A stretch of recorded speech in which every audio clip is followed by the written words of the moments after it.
برادران ملت اسلامی، السلام علیکم ورحمۃ اللہ وبرکاتہ۔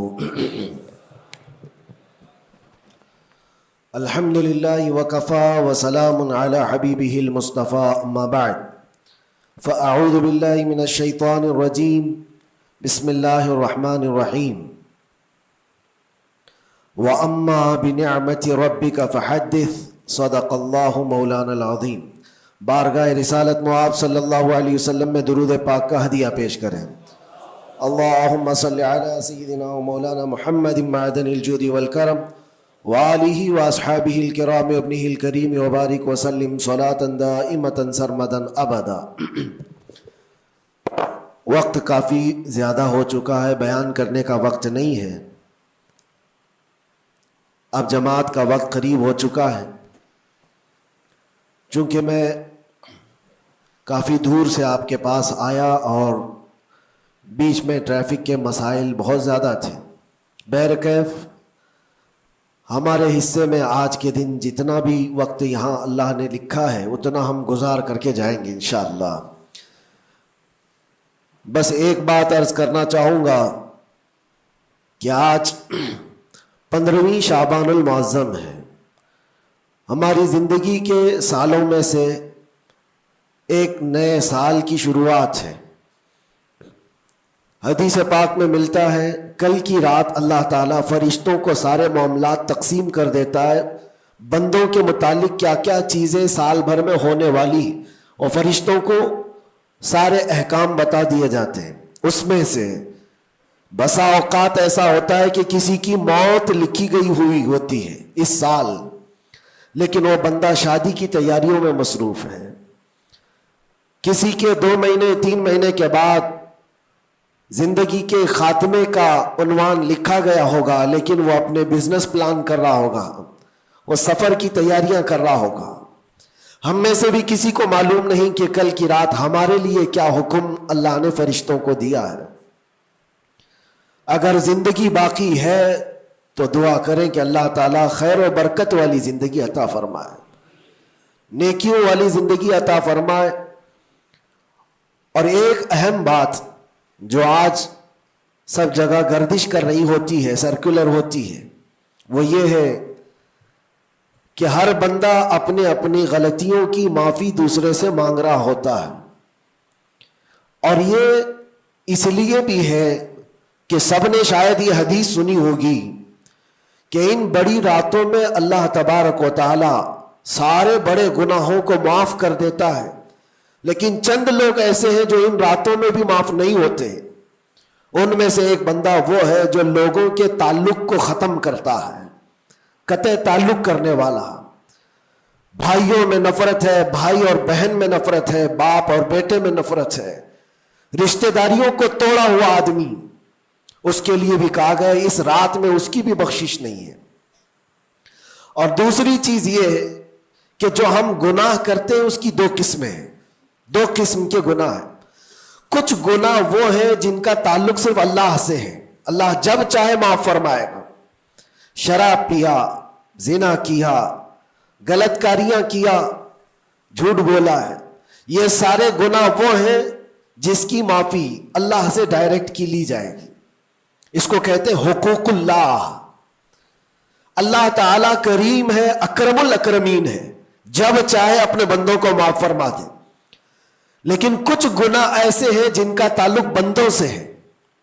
کسی کا مال ہڑپ لیا ہے، کسی کا حصہ دبا لیا ہے، کسی کو گالی دیا ہے، کسی کو مارا ہے، یہ سارے وہ گناہ ہیں جن کا تعلق بندوں سے ہے، ان کو حقوق العباد کہا جاتا ہے۔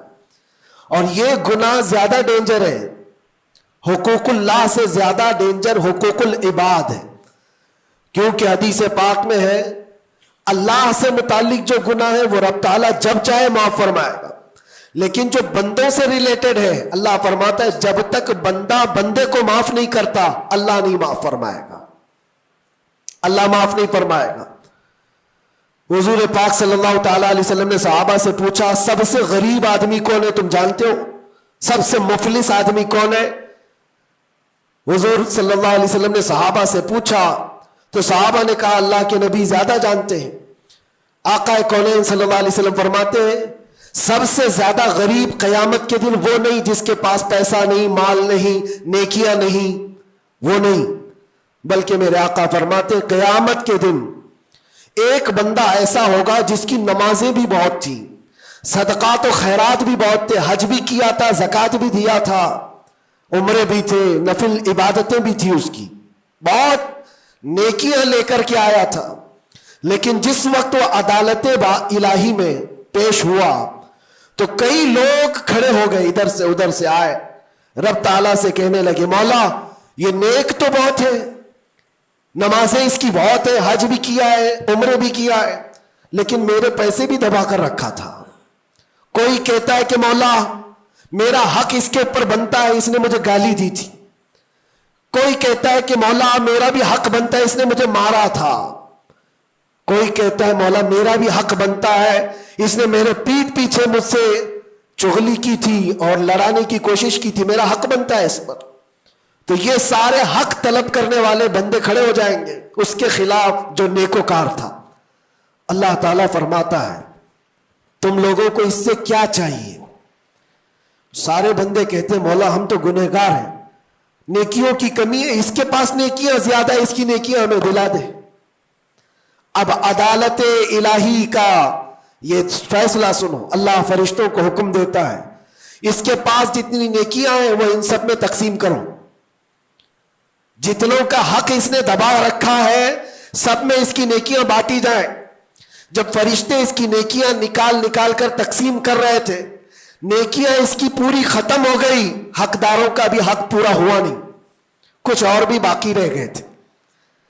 وہ کہنے لگے مولا ہمارا بھی حق ہے اس کے اوپر، ہمارا بھی اس نے مال رکھا ہے۔ اللہ تعالیٰ فرماتا ہے اب اس کے پاس تو نیکیاں پوری ختم ہو گئی، تم چاہتے کیا ہو؟ وہ گنہگار تھے، وہ کہتے مولا ہم یہ چاہتے ہیں کہ ہمارے گناہ اٹھا کر کے اس پر ڈال دیں، ہمارا بوجھ تو کم ہو جائے۔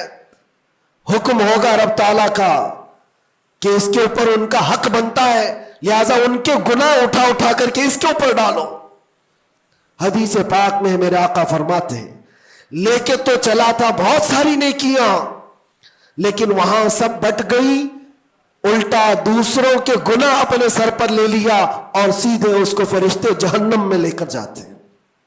یہ قیامت کے دن کا سب سے مفلس آدمی ہے، سب سے غریب۔ اسی لیے اے لوگوں حقوق العباد میں کبھی گرفتار مت ہونا، دنیا میں کسی کا حق دبا کر مت رکھنا۔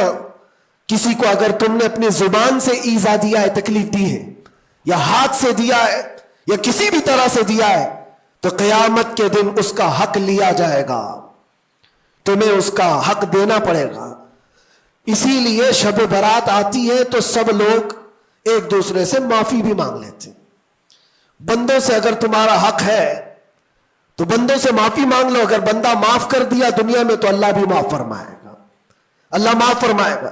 لیکن معافی مانگنے کا ٹرینڈ آج واٹس ایپ اسٹیٹس بن گیا ہے، بہت آسان ہے اسٹیٹس پر رکھ دینے کا کہ میرے جس کے اوپر بھی حق بنتے ہیں میں نے ان کو معاف کیا، وہ مجھے معاف کر دیں، کسی کے پاس جانے کی ضرورت ہی نہیں، واٹس ایپ میں گھماتے رہ جاؤ۔ کیا اسی کو معافی مانگنا کہتے ہیں؟ معافی مانگنے میں آدمی کو جو انا ہے، جو تکبر ہے، جو شیطان اسے گھمنڈ دلاتا ہے، اسی توڑنے کے لیے تو اللہ نے معافی مانگنے کا حکم دیا ہے کہ جاؤ تم اپنے اس بندے سے معافی طلب کرو جس کے پاس جانے میں تمہیں شرم آ رہی ہے۔ اپنے نفس کو توڑو، اپنے انا کو ختم کرو، اپنے تکبر کو مارو۔